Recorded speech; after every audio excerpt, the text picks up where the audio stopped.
Sea Podcast, a punk take on a science podcast about everything deep sea. I'm Dr. Thom Lindley. With me, as almost always ever, hello mate, the Professor Alan Jameson. Hello. Hello. Hello. How are you? I'm good. I think we're both at the end of quite a long day, but we're going to dig deep. This is the fun bit. It's been a long year. It has been a very long year so far. I very much doubt I'm going to make it to June. And that's not even when the year ends. Exactly. But just, yeah. You stand by not making it to June. Right. What's been going on with you then, mate? Give us some updates. All sorts of things. I'm in Australia again, but I'm flying to UK tomorrow for a bit. Then I'm flying back, and then I'm flying back again. Repeat for the foreseeable future. Yeah, it's basically try and see if I'm trying to go for an annual total of 6 months of jet lag.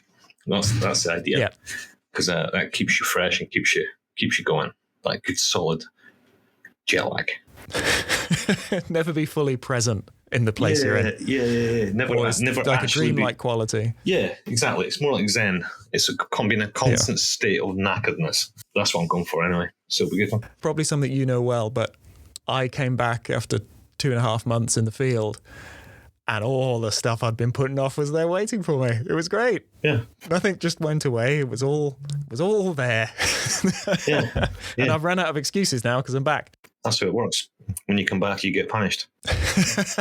So the longer you stay away, the less you can get punished. The longer you stay away, the more you get punished. There's just more things you haven't done while you've been away. You see, that's how it works. Yeah, the only way to get away with it to never come back. Either never come back and replace yourself in your family unit with somebody else, which is a bit weird, or have a robot, have some sort of cybernetic Thom.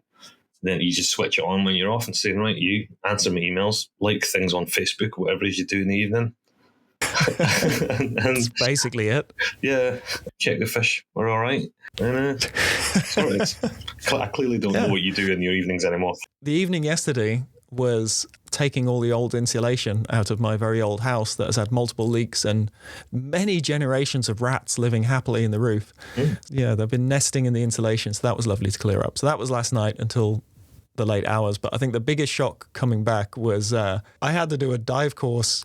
It's like a week-long course. It was 2 courses actually, and I had to do it in about 2 days, including all the like online learning, all the procedure stuff. The instructor said he went to bed, checked on because he can check our progress online, and he was all geared up to give us a really hard time in the morning because none of us had done our training. And mine in particular was like 2 whole courses, one of which was rescue diver, which is like it's the best part of a week as a course. And then he woke up in the morning and saw that it had all been done because I had the power of jet lag, so just had an hour and a half sleep and just blitzed a whole course through the night. And then diving's quite hard work. It's quite strenuous. I wasn't feeling it. It's all the rescue stuff. It's all like towing and a casualty and things like that. So it was, it's pretty tough first few days. Is there any way to just opt out of the rescue bit and just go, look, if anything bad happens, I'm not your guy? Is that fair in this business? Just delegate it. Yeah, it's just, I'm sorry, I just don't care enough. No matter how out of there. No matter how many times you slowly mouth the words "help me underwater," I won't be there. I'm going to be gliding up to the surface like Mary Poppins. Yeah. Bye, children. Goodbye. I'm away for an egg sandwich. Yeah. Oh, it's probably not the right attitude. It's not. So I'm trying to rejoin society a little bit. Coming up later in the show, I've got an update from Kat and me, sort of from the field back when it was all fresh in my mind. It's already left my brain, but how we got on joining the tourist expedition ship, which was really, really good fun, but very different way of doing science. That was good fun.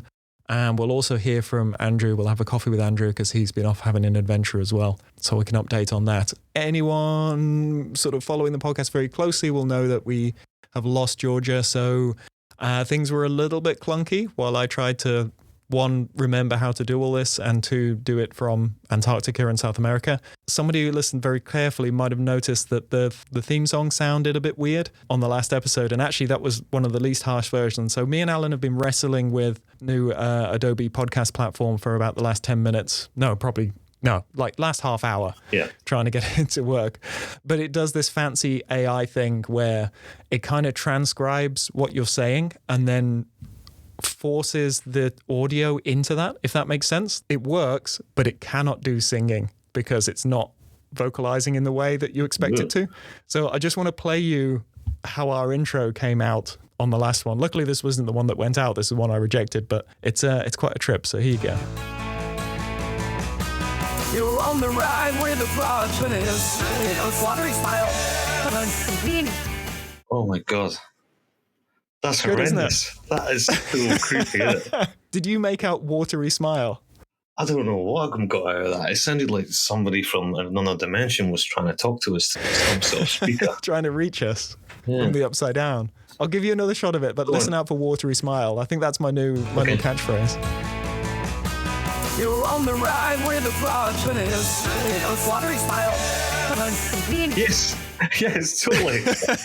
Yes, somebody just blurts watery smile in the end of it, right? Yeah. Who's that? Yeah, I don't know. That's super creepy. Yeah. Anyway, I think we should clarify as well. You said earlier that because we've lost Georgia, I just want to clarify, Georgia's still alive, by the way. Us personally have lost Georgia. She's out there. She's living moved a full on, life. Not to the afterlife. She's not an abandoned dive buddy.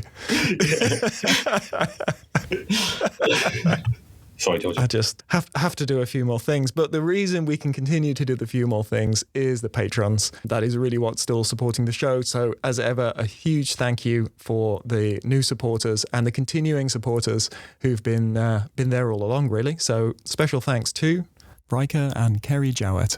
And thank you for sticking with us while we go through a transitional period.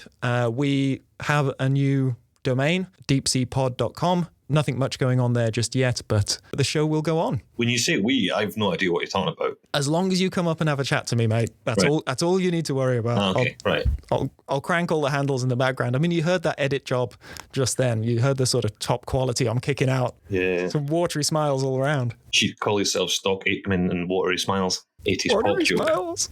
Shall we dive into some news? Go for it, but I'm very cynical today, so remember, because I've been looking at the deep sea news and I find it wholly uninspiring.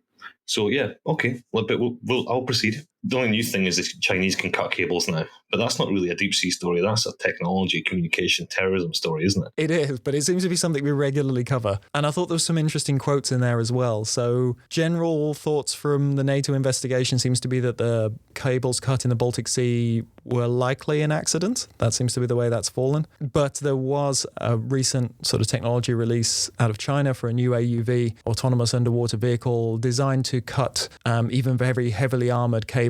And it was presented as a salvage tool, but clearly it's raised some concerns in other areas. And I just thought some of the quotes are really interesting. A recent NATO report said, seabed warfare is no longer a distant concept. It represents an immediate and a legitimate threat to allies. So states can act to protect their cables in their own waters, but at the high seas, the legal status of cables and the rights and responsibilities for their protection gets a little bit ambiguous. Foreign Policy magazine on last Friday it was now, and it said, a new era of undersea conflict is here, and it called for the US to do more to protect its soft underbelly, which I just like as a term. I like to get a bit of soft underbelly in there. You know, talking about threats to the deep sea, I don't think war was on my bingo card, but the technological sort of limitations and the amount of the planet it fills. Yeah, it might be a future theatre for warfare. This may be something to do with the way I think, but I was pondering this earlier. If I were an undersea cable cutter trying to create mischief, right? Because that's the point, right? You're trying to disrupt the other country. You would cut it twice, wouldn't you? They don't want them finding both ends and stitching it back together. If you cut it twice, they would find the end. Yeah. If you can get rid of the middle piece and the whole thing is now like 500 metres too short. That's what I would do. Surely that's much more annoying. I'll be sitting there on my porch with 500 metres of undersea cable coiled up on the lawn, just going, wait till I find what I've done. Tee-hee.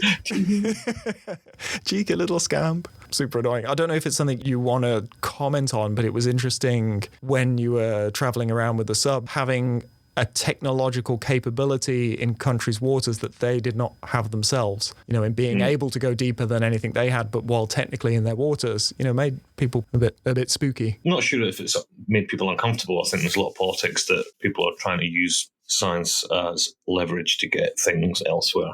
I could write a whole paper on dealing with other countries and how it is absolutely not as straightforward as a lot of people think it is. And most of it's not to do with science. Scientists and science cruises and all the rest of it are low-hanging fruit to use as pawns in a bigger game. There you go. I think that's certainly how it's felt. It's like, this isn't even about the science. Yes. And some countries are just inherently paranoid, can't get their head around the fact you might have just been there because you want to film fish. They're just like, well, why would you do that?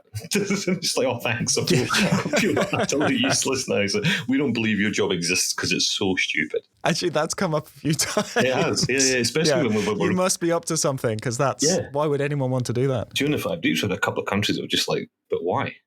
You're just like, you know what? I don't know. Every time you ask me, I question myself. Yeah, I don't know. It seems like we're having fun, I guess. I don't really know why.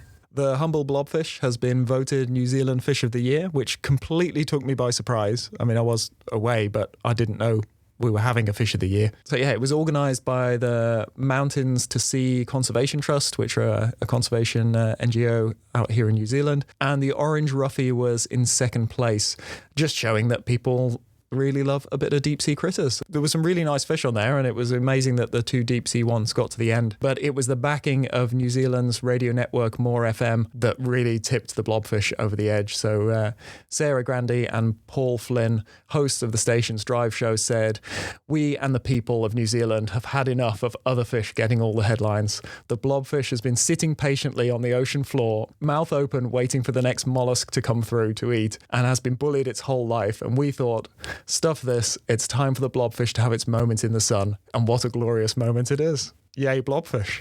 Wow. Yay, a flurry of news reports with loads of incorrect facts, but yes, never mind. Of course. Do you want to know my quote of the week? I got 2 quotes, actually. Quote of the week was none other than Mr. Todd Bond. Do you remember the Aussie guy who works next door? He was on the podcast. He, whilst explaining the Indian Ocean to a visitor recently, said that the entire Indian Ocean is like a dad bod. It's not as sexy as the Pacific, but it's got all the right bits and everything you need. That is fantastic. Yeah, it came from nowhere as well. It just came from... Yeah. Well, that's why you keep him around, for little gems like that. Yeah, exactly. That is amazing. This is why I pay him the big bucks. Little gems like that, yeah. It's got everything you need. Yeah, it's just not as sexy as the Pacific. While we're also thinging of the year, everyone likes a thing of the year, but it's a good way of talking about animals. So the tongue-eating louse, not technically deep sea, but we did take it on as a bit of mascot, it's on the merch, is a contender for Invertebrate of the Year, which seems to be organised by the Guardian newspaper. Russell Young, who nominated it for the competition, says, "A lot of people find these isopods disgusting, but like all parasites, there is a unique and important niche in the world, and their interesting biology, sexual politics, and iconic status, they'd be a great candidate for Invertebrate Species of the Year." So I'm rooting for the tongue-eating louse in that one. I'll back it. I'm fickle like that. I'll just do it. I'm in. You won't even find out what the others are. No, I don't care anymore. That one. Yeah. I am your tongue now. Anyway, what more news do you have? News, Thom. Stay focused. My last bit of news would be a team on the Schmidt Ocean Institute vessel Falkor 2 were out in Antarctica exploring, like they like to do, when rather conveniently a huge piece of the ice shelf broke off and moved politely out the way, nice and quick. That allowed them to get their eyeballs on some pristine under ice habitat. There have been a few studies along these lines in the past, but they've usually been, it takes a long time to organise a trip to the Antarctic. So they've been sort of a year later. So there's always that worry of like, is this how it would look, or is it already started to change? And so within a few days of the shelf breaking away, they were able to get the ROV Sebastian down there and get their eyes on it. And I was in the room. And so that will be our interview for this episode. It's all pretty fresh. The press release only came out a few days ago. Let's talk to our PIs, our principal investigators, science bosses aboard.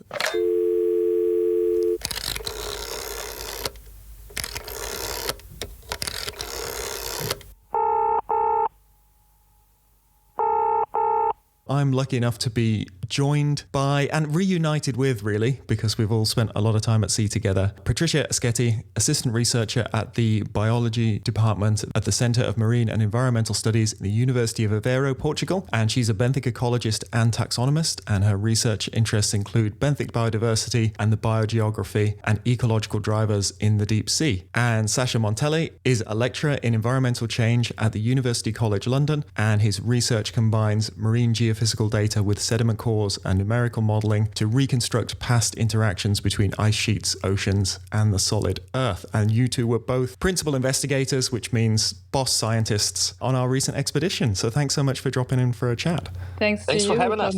We've just come off a meeting where we're planning some of the outputs, and it's nice to be reunited, really, after spending 5 weeks all together. Rapid fire friendship. I feel like you get years of friendship in such intense circumstances. That's right. It's always very special to find your friends again in the first meetings after a cruise. And beyond even science team, we just had electrical engineer who was on board, the crew member who just visited us here in Cambridge a couple of days ago. So yeah, it's nice to have this. Really, just happened to be passing by. Joined us, so it was really nice. Oh, that's really cool. Oh, that's really nice. How have you rejoined society? Because I'm having a bit of a hard time. I didn't realize how strange I'd gone. Yeah, abruptly. I don't think I'm already completely back. My mind is somehow still between those ice shelves and icebergs. I keep saying that I'm back in body, but yeah, the mind isn't there yet.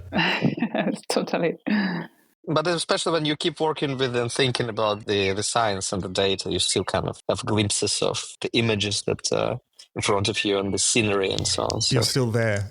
It's very much present still. Talking about ocean, talking about the ice, talking about the ecosystems, seeing the same people. So then coming back is always very abrupt. And I'm sure, like me, everything that you'd been avoiding was there waiting for you. My emails were horrible. There was so much I'd put off, and yeah, I've got to do it now.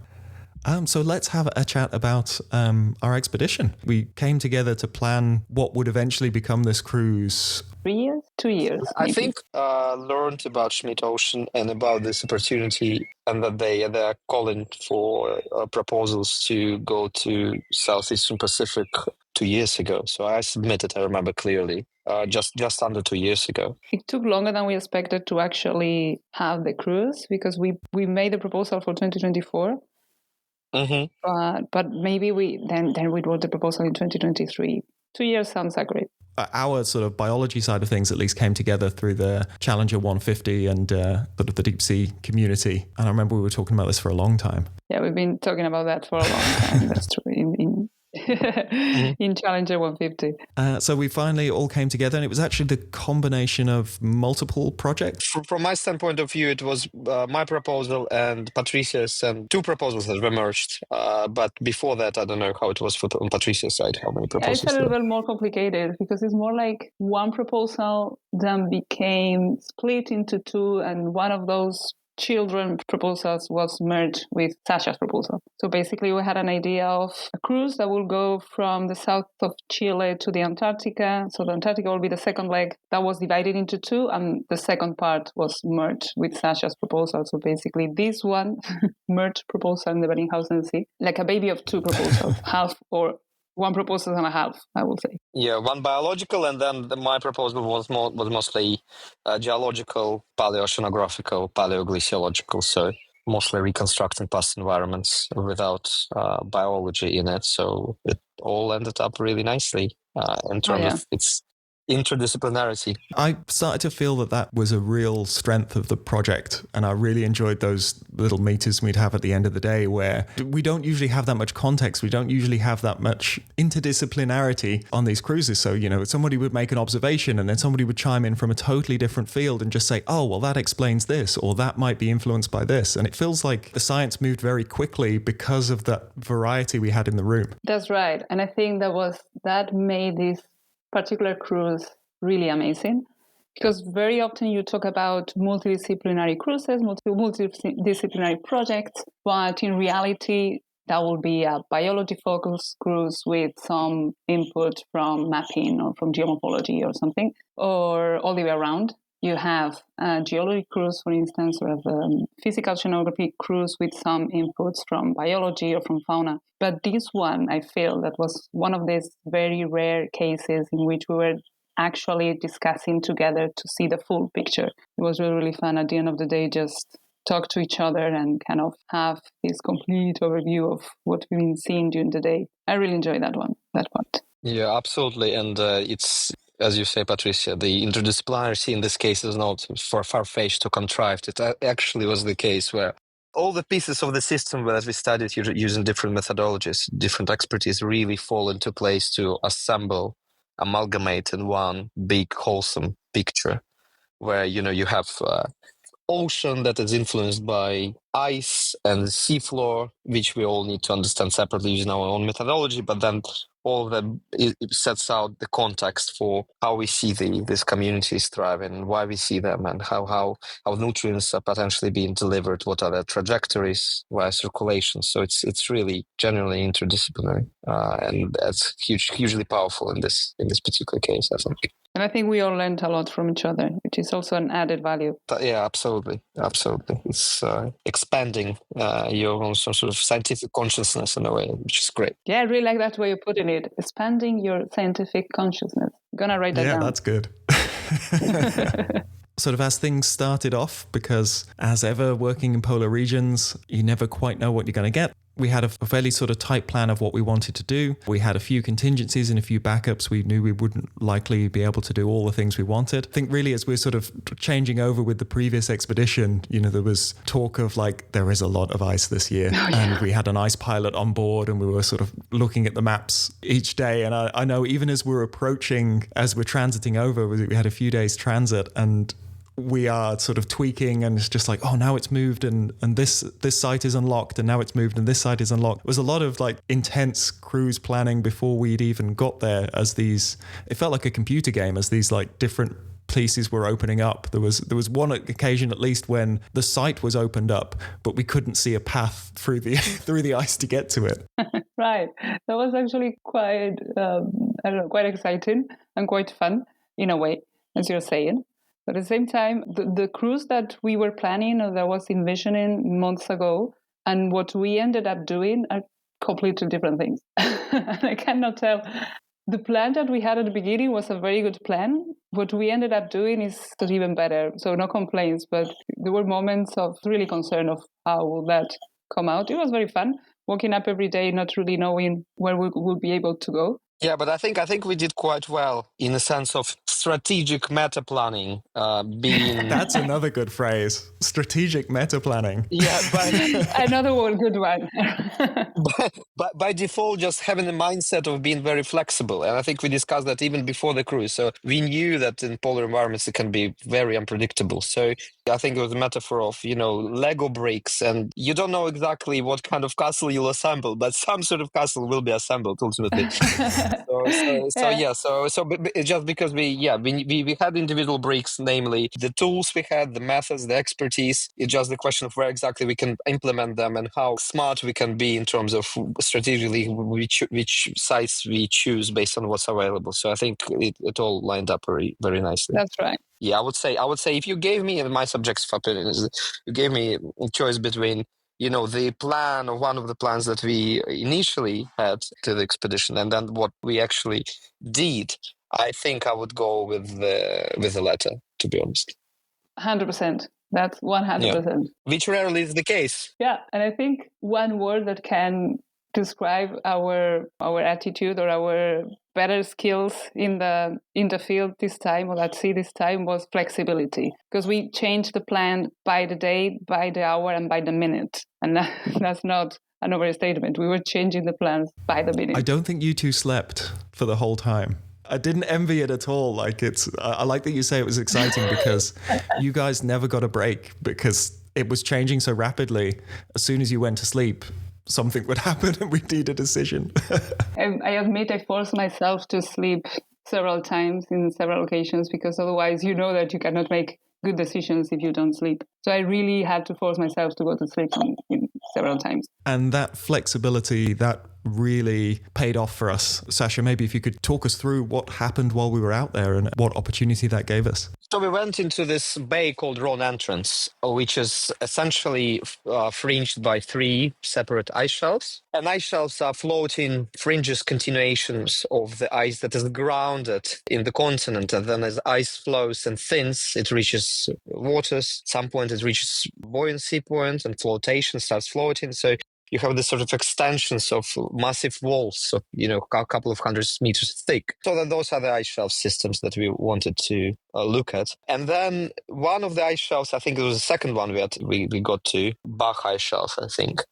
Once we were in the middle of our investigations there, we were also in parallel tracking the situation in terms of sea ice and icebergs, because it's a hazard. So we need to be aware of that in the area. And then we saw from the satellite imagery that there was certainly a rift propagating through one of the ice shelves. At some point, we saw it calve. And then next day, we saw it not only calve, but also drift away very rapidly. And so what essentially it meant is that we had a opportunity to go and do our surveys in the area that was formerly occupied by this large ice shelf, or the chunk of ice shelf that carved off in the form of iceberg, a couple of 100 square kilometers, like really 3 times the size of Paris or something like that. So we just decided that it would be really worth to finish as soon as possible off Bach ice shelf and go to that site.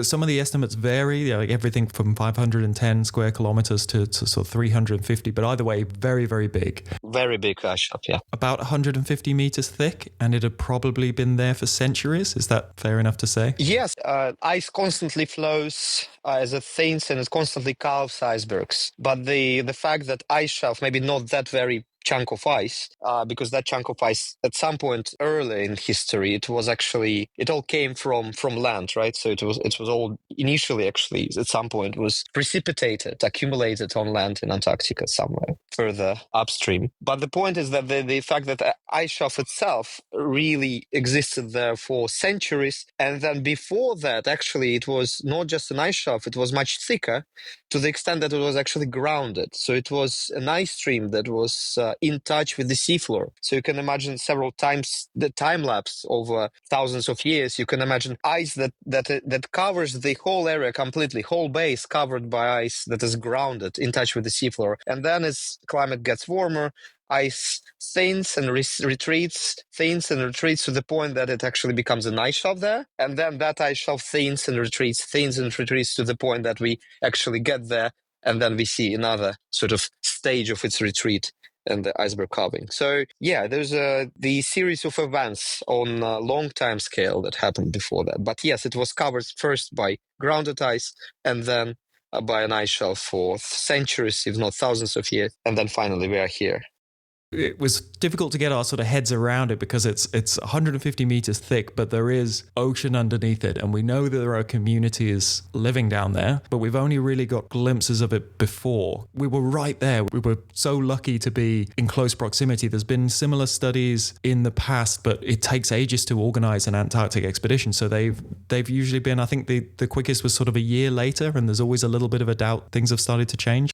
I believe that after the Larsen ice shelf calved, they only were able to make it there, about 1 year ago after. There's been some other studies in which they have drilled holes in the ice shelf and drop cameras. Those studies are a little bit different because they only have a single spot where they can drop the camera and look around, and that's all you have. That's all you got. Also, the depths they were working in were a lot shallower. We've been working from almost 2,000 meters up to 300 meters. The other studies have been way shallower in those drilling experiences. So yeah, we had the opportunity to actually have a comprehensive study of the whole ecosystems in higher depth, and that was really unique. And we had a vehicle. We could go exploring. We could go and look at spots and pick things up. Yeah, fantastic opportunity. Such comprehensive studies where you can have such detailed visual characterization of the ecosystems and direct sampling of sediment and ocean waters are really, really absent, really, I think. Yeah. Because obviously ice shelves are extremely remote and difficult to access to logistically. Even if you had some sort of ability to get your remotely operated vehicle under an ice shelf, just it would be limited by the length of the cable, let alone probably nobody would even do that because it's extremely expensive pieces of equipment and We know of the cases where this kind of vehicles been lost under, not even under ice shelves, but even under thinner sea ice flows. So yeah, it's really an extremely fortunate moment that it's like a gift, really, because you cannot plan those. You cannot, first of all, you cannot plan the iceberg calving exactly, the timing of it, and second, even if it calves, you don't know whether it drifts away rapidly like it did in our case, or it just might just stick around, right? So everything we're just really lucky that it all happened, and timing was perfect, and you cannot just possibly predict that and plan that. So if you write a proposal saying, oh, there's an iceberg that is likely to calve, it's never going to get funded. Not only that, but also all that great comprehensive study that we had planned of the whole Bellingshausen Sea. Because of the ice coverage, we found ourselves confined to the run entrance, and we decided to sample in front of the ice shelves already. So that's why we were like right in front of that. What were the odds? And the team you had assembled as well. You had the perfect suite of scientists and tools to explore this. That was not luck. That was something that we already decided beforehand. Yeah. That was selected. The team was put together with a long time, and that's not luck. I think good luck was, of course, a very important factor in the whole story. But you also need to take into account that we were kind of, in a way, ready for that. I think even the first two ice shelves that we mapped, first of all, again, first time we mapped it before, because those ice shelves also were much more extensive in the recent past. You can see it from satellite imagery. So in a way, we already explored sort of sub-ice shelf community that were exposed just on a longer time scale, from years to decades. But I think that already was really exciting once we were doing this. So that already was really powerful and beyond expectations. But then the iceberg presented just incredible opportunity. Part of the sort of flip side of having access to this area that no one has had access to before is it is a blank slate. So the very first thing we needed to do is actually figure out the terrain down there and start to plan our dives. So the first step was actually to map this totally new area. As I was saying, that's something we were doing already in the other areas we were mapping, because we were already planning to go to places that had not been explored before.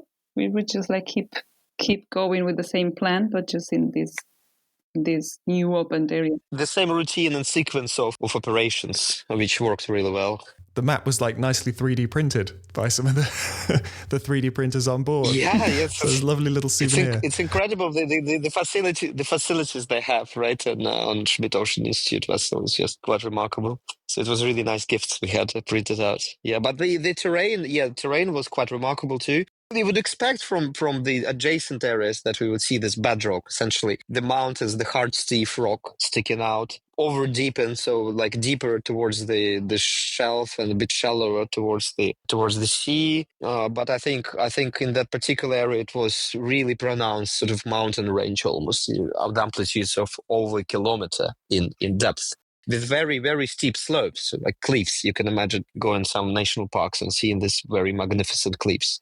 It's the same thing we mapped, but it was just underwater. All that you're describing actually allowed a lot of different habitats, so a lot of different ecosystems and faunas. That's quite amazing as well. Once we had our maps, we started to plan some dives, which were always quite nice collaborative experiences. And again, because of the technology available there, usually you've got to wait a little bit of time to sort of have high resolution maps to work with. But the data was so clean that your team, Sasha, was getting really high quality maps to us within a few hours of completing the survey. Yes, usually when you have high heave, beach roll, and so when there are strong waves, you have these artifacts on your imagery, acoustic imagery. Here, we really were lucky. The surface was, if not like mirror, then close to it. Very, very little disturbance, and so the raw data was already of very high quality. So we were really lucky in the sense that we didn't need to process it that much. Yeah, and then also from multi-beam, from the acoustic imaging, we also on the way, of course, did imaging of the ocean circulation, ocean patterns, using another acoustic profile called Doppler profile, which allows us to say basically what kind of circulation is there, where it flows, and at which velocities water flows. And that's a really important part of the whole. Ocean circulation is structured and how it might be modulated and steered by topography, because then ultimately the circulation is the crucial part crucial agents that delivery of nutrients and sediment. Came together, we sort of started planning the dives. Then we got eyes on. We were the first humans to see this space. What were your initial sort of thoughts? I remember very clearly my first impression, because we had these shifts, right, on the watches, different watches for ROV dives. And I think even my birthday or day after, well, not the present, but it was my first shift in that area, basically. That's when we arrived. And I remember Patricia and I were on the same watch, and we went there. And usually you have the descent of ROV, usually go through water column. You can see sometimes exciting stuff, but it's just water column, right? So it's just briefly sort of fleeting organisms just passing by. And then you start usually descent, land on the seafloor, and typically it can be quite, I mean, there's some life usually, but it can be quite not as exciting, just sediment or just outcrop. But in our case, I think it is just immediately by landing, we see this sort of hanging gardens of corals of this remarkable pastel colors ranging from purple to orange to white, and it's just absolutely breathtaking. Yeah, I think I wouldn't have described it better. I think that's the first thing that struck the biology sort of contingent, was these really mature, established communities of things that we know are very long-lived. I mean, it's deep sea, so you never really go ashore, but we saw some huge glass sponges, we saw some huge corals, and an indication that this is a community that has existed for a long time. Yeah, that was probably the most amazing discovery that we've done, because of those previous studies that we were talking earlier. We knew that there was some life down there, but we were expecting something quite impoverished. Other studies, other reports report some fish, sponges, but something so diverse, with so many, diverse in all sense of the word. So diverse in the functional diversity and morphologies and species and everything. That was quite unexpected. Until we have the numbers, we will not know, but it looked like as diverse and as rich as any other ecosystem we had been studying until then in the surrounding areas. That was beautiful to see. And the sort of second thing that hit us was obviously this community is being supported, and there's signs of organic matter on the seabed. And the classic model of a deep sea ecosystem, especially these type of ecosystems, is the marine snow falls down from above, and that's what feeds the community. But there is no falling down from above at this site, so we were surprised that so much life is being supported. Exactly. So food needs to come. If it doesn't come from the surface, it comes from somewhere else. And that's one of the most exciting research questions that we have now. And we have to keep digging into, which is where all this food coming from? How does it work? How these ecosystems are fed and from where? And is it happening in other ice shelves? So this is unique of this one. And then more importantly, what's going to happen from now on? So we all know that unfortunately the Antarctica is losing ice and losing more ice every year. So this kind of events will keep happening. So the question is, what's going to happen after one ecosystem that is under the ice gets uncovered? Especially this one that was particularly diverse and, as you said, as you really well described, so mature. What's going to happen now? This site provides really good opportunity for future cruises if conditions allow, and I don't think ice shelves are going to be advanced there. They're probably going to be retreat looking at the trends over the last decades, because we know exactly where we did the dives, the exact trajectories. It would be quite interesting to come back in a couple of years and see how it changed over this couple of years since the conditions on the surface changed quite dramatically. Does it really matter? Or is it just this sort of lateral transport, horizontal circulation by oceans, primary effect on transport of the nutrients, and that allows the ecosystem thrives? That would be really interesting sort of experiment. Yeah, we were there at time zero and the positioning is so accurate. Yes. We could go back and see these individual sponges, not just a sort of an idea of the habitat, but you can go back to these particular boulders. Absolutely. Exactly. Absolutely. Yeah, we definitely have to come back. We got some different sort of characters to the communities, and it was pretty much what we'd seen out in the other areas as well. We'd have these large sedimentary areas where you tend to get your deposit feeders. That's where you get the sort of sea cucumbers and things grazing off the seabed. And then whenever there's a hard substrate, you have these sort of filter feeding communities, things that have feeding appendages that they want to sort of get up into the water. So you got the sea anemones and things like that. There's two very distinct flavors, or at least it felt to me. Were there any other nuances to the community that jumped out to you?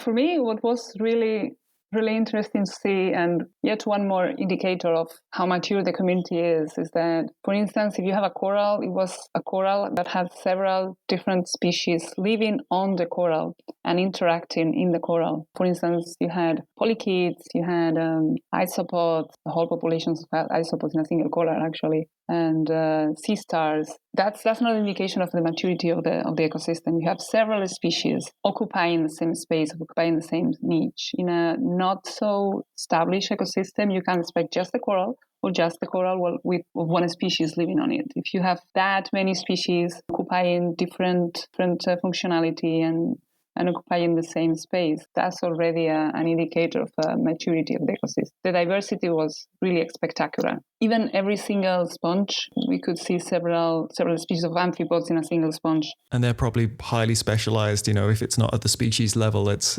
probably at the genus level that amphipod and that sponge is a set.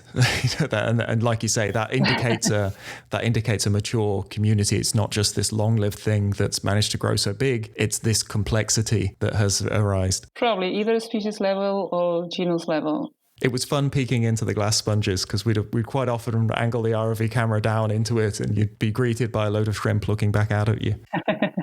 Exactly. Very, very, very fun. I cannot wait to actually go through the samples, identify the species, and find out what species are to be described. We know that we will find several new species. That's something very frequent when you explore a new area in the deep sea. You find species that don't have a name. We wanted to share the results fairly quickly, or at least share that, you know, we've had this incredible opportunity, but there's going to be a long tail to this, isn't there? There's so much data that we can pick through from the cores and from the species samples, and even just going through all that video data, there's a lot to mine out of this.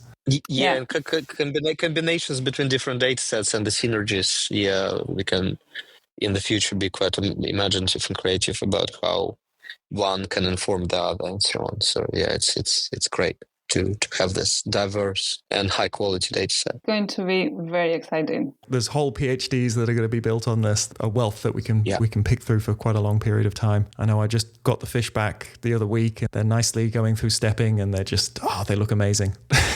So I'm very excited to start work. We also had the fairly unique opportunity. This is something that's only really existed in the last few years, it feels, and something that I know Schmidt really pushed forward on, is we could take people at home with us on this first sight of this under ice area. So, we're the very first humans to lay eyes on it, but we shared that with only a couple of seconds delay. People sitting at their desks are seeing this for the first time as well. Was this your first experience with dive streaming? It was for me. For me too, yeah. It was incredible to see such a dedicated community. You see how involved they are. I was really surprised. I had no idea about this.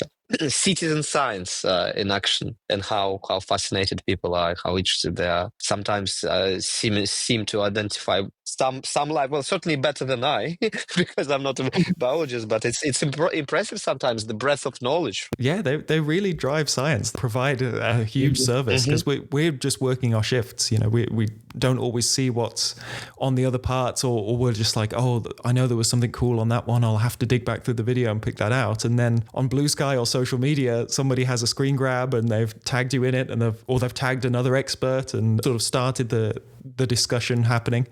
And a fair few scientists joined us as well. There was quite a few names I recognized in the feed, and it's wider than the vessel. You know, it feels like we'd extended beyond it.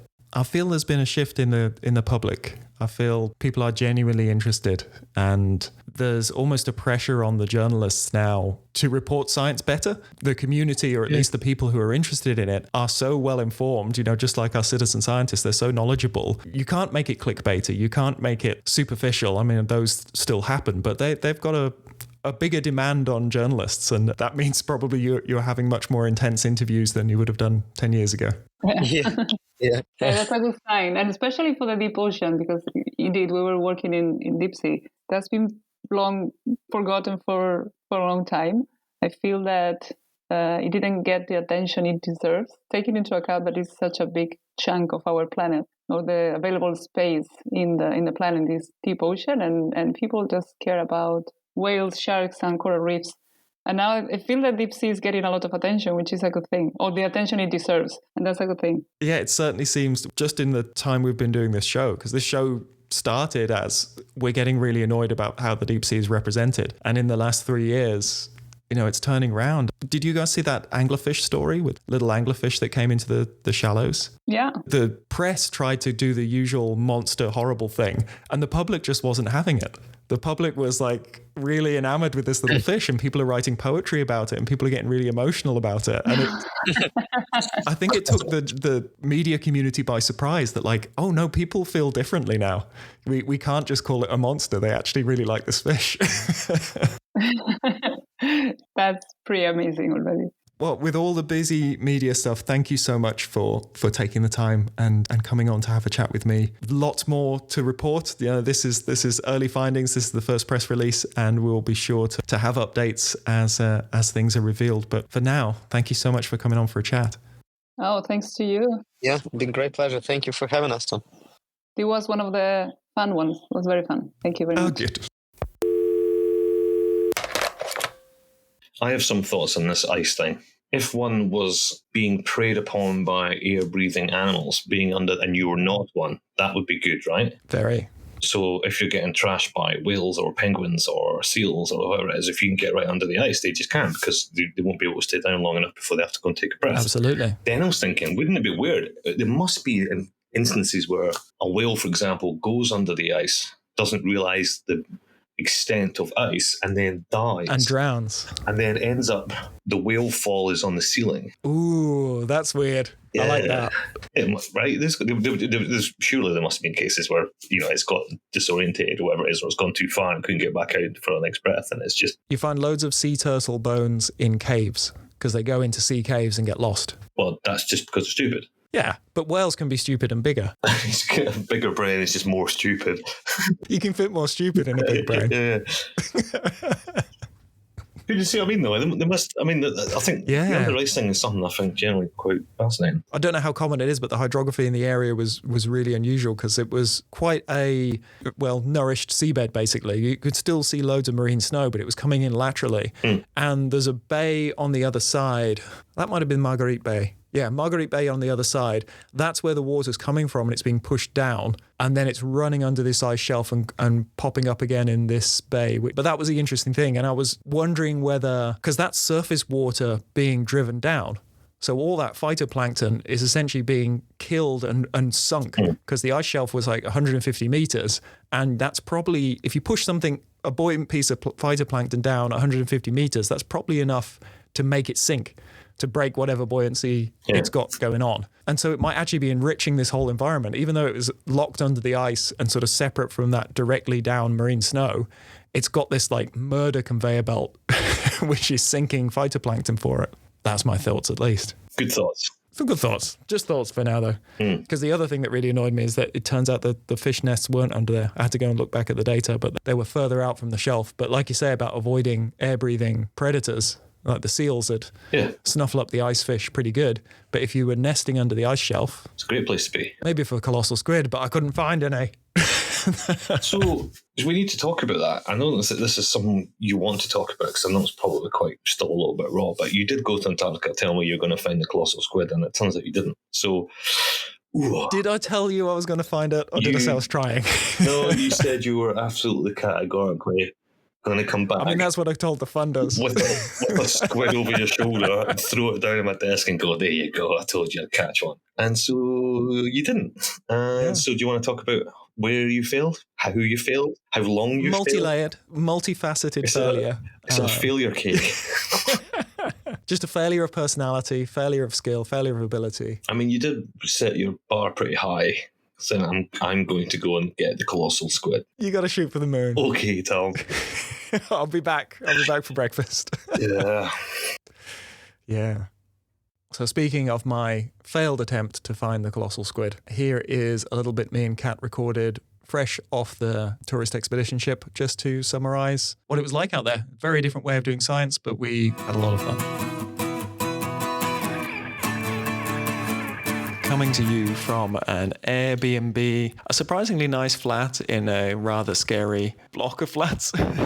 But nonetheless, we are back in Ushuaia after our time with the Ocean Endeavour. Yeah, with the Intrepid Travel, who had us out along on their voyage below the Antarctic Circle, and we got well below the Antarctic Circle, which was quite nice. So we are literally just off. We carried all the equipment through the city. Yep, today is the first day back on land with all of the disorientation that brings, and why are there streets and cars and all these things that we haven't needed for a couple of weeks? And surely nobody needs this. All you need is a nice cozy ship. Yeah, we have to look now before we just walk out into into traffic. Yeah, usually we just walk out into the ocean and that's fine. But now there's things that can kill you. Slightly manic after a long trip, but it was super successful. We've never worked in this way before. We found it really rewarding, actually. Quite a few things were different. We gave a lot of SciComm talks. We had a lot of interactions with people, and we managed to get our equipment in the water and get some science done as well. I'm afraid to report that we did not see the big girl. We did not capture some footage of the colossal, but we have not given up. But we did see some rather nice other critters. There's a particularly nice piece of icefish footage that I like. It looked quite spooky in the glow of the lure. Yeah, it came properly up and had a very close look, a little bit of a snoot boop. Yeah, it bounced its face off the glass. So it got nice and close, but it looked very, very cool. But the experience was, I think, really, really positive. I think it's... Yeah, people were super engaged with what we were doing. We had lots of individual conversations with people, lots of people checking in on how it was going and interested to hear, asking really great follow-up questions, and just kind of letting us know that they were behind us and excited for us as well. And we got some pretty good comments actually about people not having thought about the deep sea before and now thinking about it in a different way, which is exactly what we're going for, right? Yeah, we did some good evangelizing, so I think we've got quite a few converts. We've probably got quite a few listeners, so if you're out there with us, then it's great to have you on board. Yeah, we really enjoyed meeting everyone on the ship, and I think probably quite a few of them, if we say hi to them now, we'll know that we're talking to them. And they, as a large group, they made it onto the last episode as well. They did. I didn't have a chance to record a little bit explaining that, but the happy birthday you heard on the previous episode was actually right after Kat's colossal squid talk. My colossal squid birthday party, which was really just an excuse for me to talk more about squid facts. I think people turned up expecting a party and got another lecture, but they seemed like they took it in stride pretty well. Yeah, and you got to shout at birds. I think there was popcorn. And I got to do a little bit of myth busting from a question that got posed early in the voyage about whether there are more birds than squid. And that came down to a technical point of grammar in the end. Oh, it often does. One way the answer is yes, and the other way the answer is no, and then everybody's happy. Everyone can get it's 1-1 then. Yeah, it's 1-1. Yeah. So yeah, really lovely experience. There's not a great deal more to say. Science can sometimes feel a little bit lonely. We each off doing our sort of separate projects, even when you're on a cruise all together. But it was quite nice to be sort of slogging away, and someone would appear next to you and just let you know that they're rooting for you and. Yeah, and I think we should also mention that a big piece of the colossal squid quest has now remained with the vessel as well, because our big friend we brought along in the suitcase ended up going home or not going home with two of the crew in the end. So she got adopted by some of the expedition team, and she will live on aboard the ship that we were on as part of the folklore and culture of, I don't know, a lasting legacy of what we were doing, but also part of the ship now. So they've got their own personal Kraken, which is good. And we still don't know what her name's going to be yet. We're waiting for them to update us. Yeah, we didn't name her. We figured that was for the people to do who adopted her. So they're going to update us on that when we know what she's called. And as we mentioned on the last one, the reason we no longer have her is that she was an auction item. We just were overwhelmed by the generosity of the people on board in supporting our science. And the project can continue now thanks to a successful auction of some unusual items that we brought along, and some really lovely items that the crew donated as well. Yeah, some really talented artists, part of the crew, put together photographs and incredible drawings and maps and things, and those went into the charity auction as well. has enabled us to do some further scheming already. And I think we had some ideas of where this might go next, but now it feels like some of those are more possible. Yeah. So Project Esca is definitely, I don't know, not quite in its infancy, but it is certainly in at least the early or mid stages of. I feel like we've left the design phase. I feel like have we ever left the design phase? Well, no, because it's us. But I feel... I think I heard you less than 48 hours ago coming up with some additional ideas. Okay. I realized I could cram extra cameras places, but overall... I'd say there's always tweaking, but I'd say we're past the develop a piece of equipment stage, and now we're into the let's use it every opportunity we get stage. Yeah, and we know that it works in the way that we intended originally. We've come up with some additional possible uses for it, although we very nearly left a piece of it on the ship accidentally. We did manage to collect that and take it with us today, but it was another late night packing session, which could have ended up with various pieces being strewn about the ship, but I think we've got everything except the resident Kraken who's staying. Yes, except things we quite deliberately donated. And 2 suitcases that we have to go back to Punta Arenas for now on a 10-hour bus ride tomorrow. On the bus. So when we initially were planning to take the bus, we were like, oh, it's 10 hours. Oh my God. And now we were like, well, if it only takes the 10 hours it's supposed to, that'll be great. Because it was longer than the international flight on the way here. Yes. So it is now Monday night. We get home on Friday morning. And we've been off the ship for 12 hours already. Yeah. To be fair, we crossed the date line, so we'd get home on what would be Thursday morning here. But we are traveling the entire time between now and then. We did make the good call, I think, not to take the original flights they offered us, which were going to have us with like a 4-hour layover from 2 to 6 a.m. in Santiago. Mm-hmm. So I feel like, I don't want to jinx this, but no matter how the next 2 days go, it's better than if we had a 4-hour layover in the middle of the night in Santiago. Yeah, that's probably a good call. So we will start our journey back. I will be there by the time I come to edit this, but I thought it was good that we captured our thoughts on this while it was fresh in our mind and while we were still together. Yeah, I feel fresh. You look fresh. Yeah, I feel and look fresh. I'm pretty sure I don't smell fresh, but I can't smell, so it doesn't bother me. There we go. So just so you know, I smell great. We all do. So, what do you smell like? Oh, right. This is a leading question. Yes, I added the aftershave I found in the Lost and Found. Because we were science hobos and we rooted around in the Lost and Found bin on the cruise ship. And now this is my smell. The first thing we did on the ship was dig through the donation bin and pick up some gear. We got, I think, several pairs of waterproof pants, each, which it turned out we needed. Some of those went back in the donation bin at the end. And some of the better items were kept. Like aftershave. And a nice pair of shoes. A nice pair of shoes, of which you are slightly resentful because... Because I'd already spent money on... On what? Really overpriced off-brand Crocs.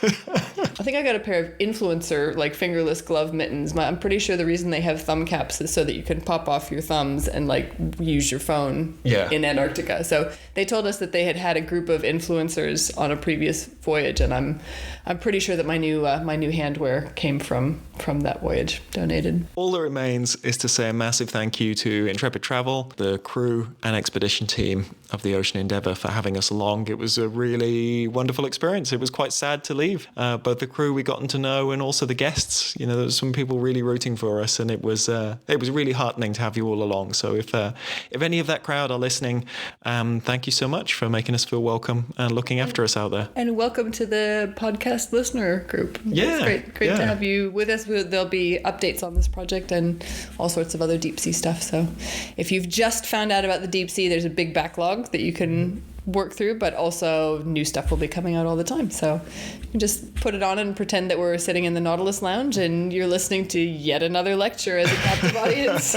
on the ship with the Squid Squad, of which you are now officially a part. Where's the other one?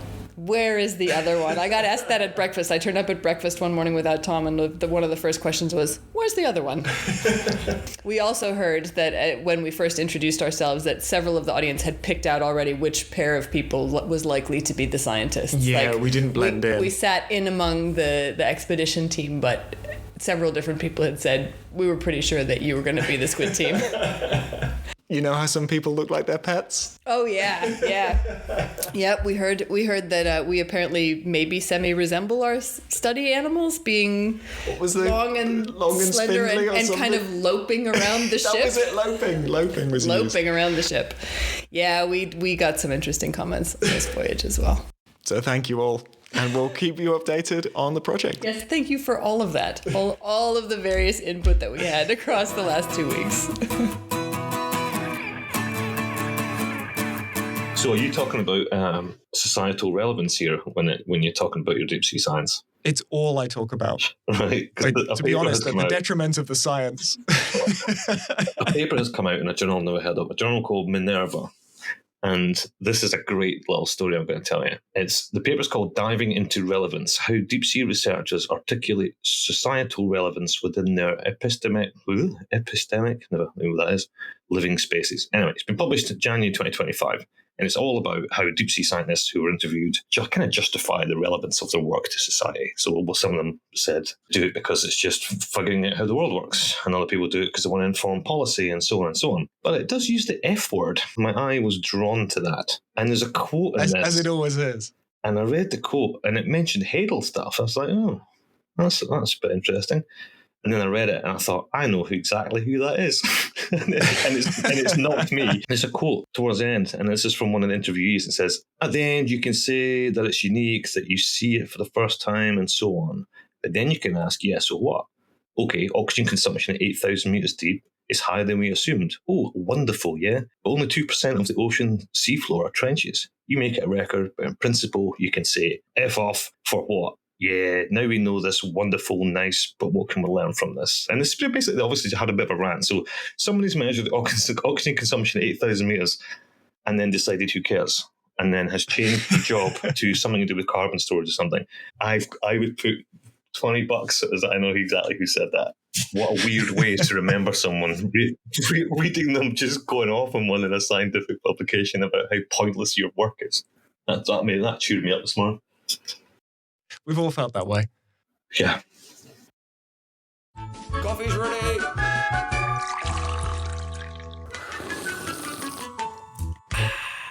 Oh, cheers. Cheers. Yeah, here we go. Welcome back. It's been a while, hasn't it? Yes. Okay. So you had a very good adventure. I did. I what? Yes, I've just done 3.5 weeks. Supposed to have been 4 weeks, but the weather had other plans. Often does. On the Chinese research vessel, the Tanzhou Yihao, and she is the mothership of an all-depth submersible. And we were exploring, for the very first time, the Pusiga Trench to the southwest corner of New Zealand. Yes. So totally unexplored. There'd been some geology work down there, but nothing biological, not a single biological specimen. No. And so she has a very large 35-ton all-depth submersible. It's been down several times to the deepest point in the Marianas Trench. I got to go down in her on my birthday. Happy birthday. Yes, it was lovely. Best birthday present ever, I reckon. Yeah, you are that far, just a handful of centimetres away from the abyssal plain and the things on it. And it was just incredible. For 4 minutes. Yeah, so I got to go down to 4,700 and nearly 40 metres. That is abyssal plain, not quite trench. We got the most amazing creatures. So we have a new species of snailfish. Are we allowed to say that? Yes. That was in the public media. Okay. In the function on the ship, and several specimens of eel pout and cusk eel, as well as seeing dozens and dozens and dozens of tripod fish, which were all just a little too fast for the sloop gun, and other cusk eels which were about 2 or 3 times the diameter of the sloop gun. So yes, we're not going to be collecting those, sadly. I'm just happy with the snailfish. That's the one I'm most excited about. Yes, this is a horse of a thing, isn't it? Well, you've got one really, really big one, one over a foot long, but a good... A foot? What's that? Back in the old days. Back in the old days. It's the King's Foot. The King's Foot. Over 300 millimeters. Thank you. Thank you. Thank you. Units. SI units. SI units. But then a nice range of sizes. It falls into an interesting pattern we're seeing with some other members of this group. It tells a wider story. So not only is it an exciting new species, it fits into this Antarctic radiation story we have going on, which is really exciting. We see a lot of images of the sort of abyss now, but there's very few people seen it firsthand who allowed the light of the abyss to fall upon their eyeballs. Yes, well, it was like Nietzsche says, you stare into the abyss stares into you. But in this case, it was a thing of beauty. No matter how often you see these things on TV and movies and IMAX and all the rest of it, when you're actually down there and you're looking through a window that thick and you're going, it's just there. I could almost reach out and touch it. The thing is, too, that we see animals from there and they've been tumbled in the back end of a trawl and then gravity takes over. And, oh dear, they just look sad and wretched and I guess perpetuate the myth of this kind of ugly monster from the deep. But when you're down there and their fins are intact and their scales, when they've got them, are there and they're all plumped out and as they should be. We're living where they are out there are quite beautiful. And even in the modern age with all the sort of live streaming and far better cameras, now there's still autofocus, there's still auto white balance, there's still some things going on as a layer of abstraction, if you know what I mean? Yeah. I'd like your own eyes looking at these critters. Mark 1 eyeballs. Yeah, and Mark 1. Yeah. So, and one of the other things that struck me was that there was just so much stuff just off the bottom. There were swimming holothurians. There were just jellyfish of different kinds streaming past. And a thing that looked like a fig, a dried fig with a little light at one end that just kept buzzing past, was never there long enough for me to sort of focus on it long enough to go, what is that? Oh, cool. I know. I was very acutely aware too, going into the submersible and going down on her, standing on the shoulders of giants. This year, 2025, is 95 years since Otis Barton and William Beebe climbed into that 2-ton cast iron steel ball, and were lowered off this vessel that this day and age wouldn't even be allowed to be pushed off the shore, down to see these things in their natural environment for the very first time. And it's 60 years this year when Don Walsh and Jacques Picard went down in the Trieste to the Marianas Trench. So I was very acutely aware of the sense of history on the vessel. All along the companionways were pictures and photographs depicting key events in deep sea history, going right back to ancient Chinese philosophers who determined that the sun and the moon were responsible for tides and all that, all the way through to pressure drop. There was the famous photograph of Barton and Beebe standing next to the bathysphere, and there was Don Walsh and Jacques Picard, and every cabin had a name of a vessel that was a support vessel for deep sea research. Wow. Okay. Mine was all out of the theming. Oh yeah, mine was at l'Atlantique, which is an awful combination of consonants and vowels. But the French vessel was a support vessel, and absolutely lovely people to work with. God, they were amazing. Nothing was too much trouble.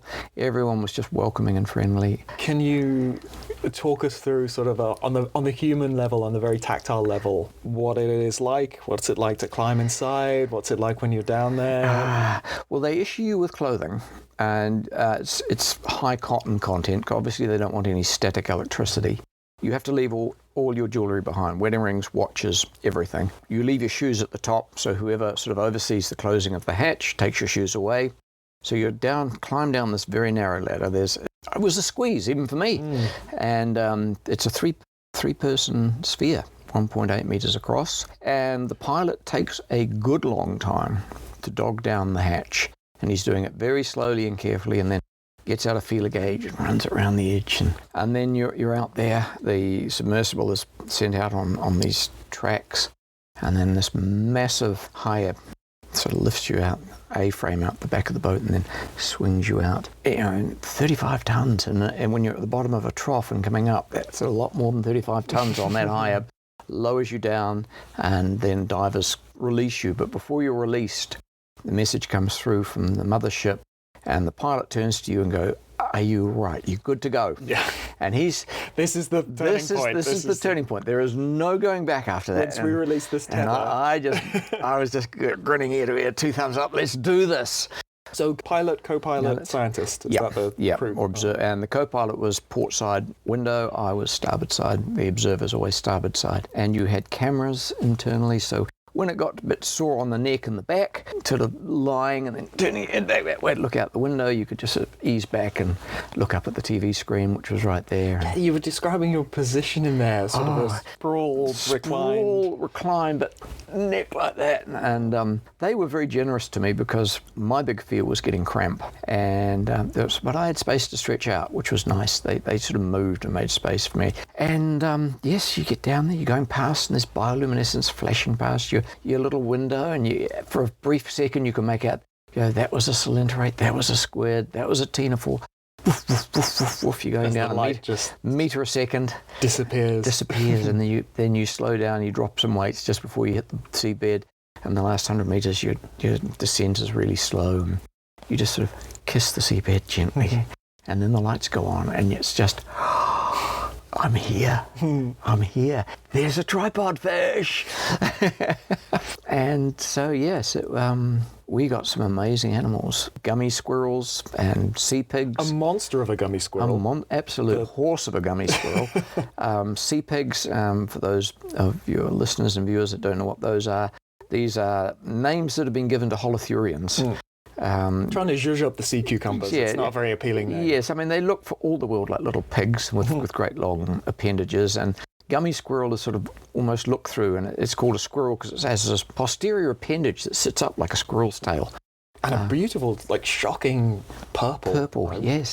Bright colour. Yes, and then seeing the swimming ones going past, like butterflies, and acorn worms on the seabed. So it was 5.5 hours on the seabed. Wow. And it was 9 hours all up, from release to back on the mothership. Our bio box full of goodies, our rock box full of goodies, the suction gun full of, chamber full of goodies. No fish, sadly, but hey, we tried. And I feel we've skipped a rather exciting step, which is you arrive at the surface. Yes. Oh, yes. You are not tethered to anything. No. How do they catch you? Yeah, well, this is it. You see, you're suddenly a lot lighter than when you went down, so you're sitting a bit high. You've dropped about a ton in weight, and there was quite a significant sea running, shall we say. They wouldn't have launched in those seas, so the weather came up. Once they've stuck you out there, yes, they'll probably have to get you back. They probably do. So you're being shaken around. I describe it like a pea in a maraca.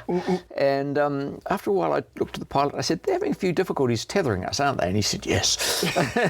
I thought, we could be here a while. That's okay. I'm actually not feeling seasick at all. And that's when a lot of people lose it. You've got no horizon, and you've lost all your weight, so you don't have that stabilizing ballast. It's not just rolling. You're rolling and pitching and lurching, and so So then you feel this slight tug, and they've attached the tether, so we're tethered to the ship, and it's a swimmer who has to jump on board this bucking bronco and attach a tether, and then attach the huge rope that will actually lift this massive thing up on the A-frame.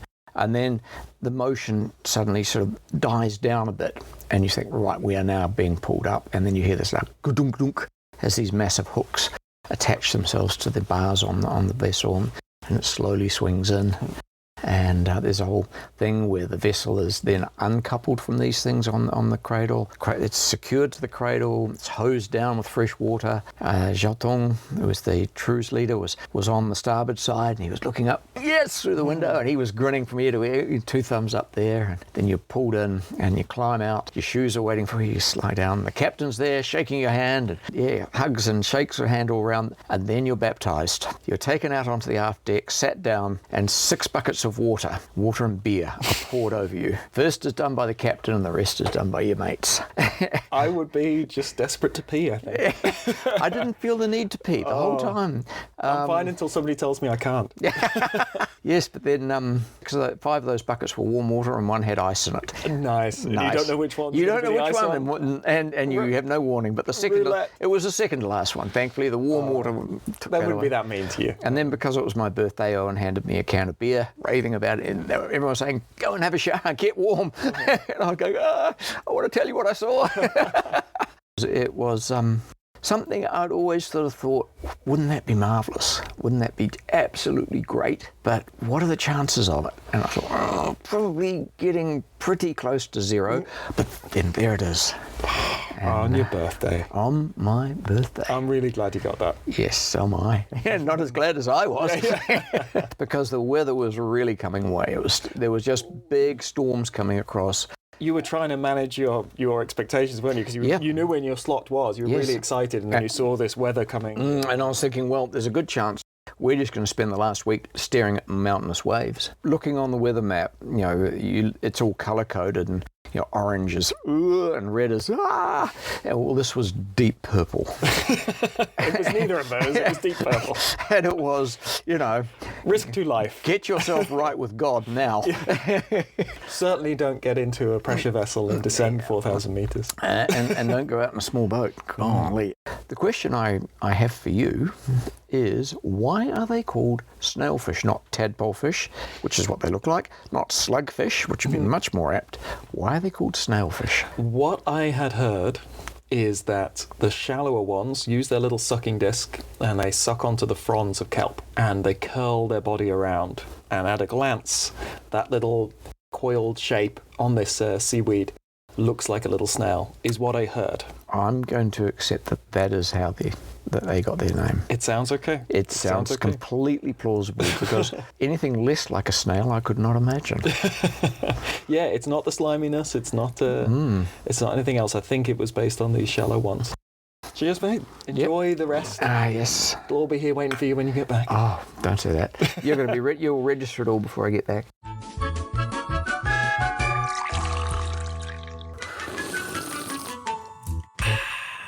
And that concludes this episode of the Deep Sea Podcast. If you would like to get in touch with us, tell us your own stories, then the podcast email is in the show notes. And please do a little audio recording. We'd love to have your own voice on it. So feel free to get in touch. We're a friendly bunch, or you can get in touch with us over social media as well. And until the next time, I deep sea you already. And what was the other one? Watery smile. There we go. That's my new ending. Nice. Watery smile to everyone. Watery smile to you, Alan. No, Happy this watery seems smile. like, it just makes it feel like you're dribbling. It's like, do you want me to wipe your mouth after you've given me a watery smile? Is that what you try to do? I think the person singing does sound like they're dribbling. Yeah. One more time. Watery smile. Yeah, that's somebody dribbling. That man is dribbling. That is so weird. Watery smile. Oh well. Until the next time, everyone, watery smile. Watery smile to you all. Wipe it.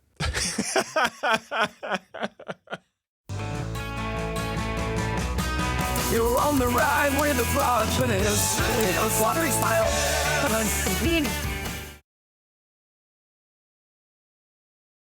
I like a bit of blobfish love.